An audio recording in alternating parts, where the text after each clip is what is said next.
Өкініш өзегімді өртейді. Құдайға тапсырдым. Дариға Бадықованың экс-күйеуі шулы жазба жариялады. Белгілі актриса Дариға Бадықованың бұрынғы күйеуі актер Дархан Мұсаев тағы да жұрт назарын аударған жазба қалдырды. Естеріңізге сала кетейік, Дархан Мұсаев былтырғы жылдың күзінде 16 жыл отасқан жары Дариға Бадықовамен ресми түрде ажырасып кеткенін мәлімдеген болатын. Енді бізді ештеңе байланыстырмайды деген оның сөзі көпшіліктің қызу талқысына түскен еді. Ал бұл жолы актер жан дүниесінде болып жатқан өзгерістерді ашық айтты. Сіздермен ішімдегі болып жатқан құбылыспен бөліскім келіп отыр. Мамандығым өнер адамы бола тұра, 16 жыл бойы өнерден ойып орын алмаппын.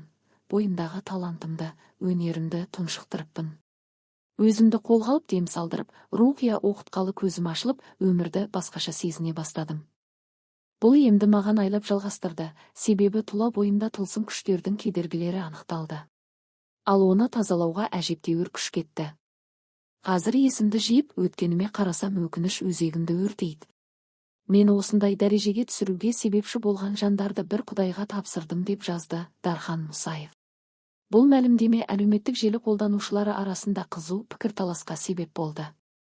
Бірі актердің рухани ізденісін қолдап жатса, енді бірі оның бұл сөзін артық ашылу деп бағалауда.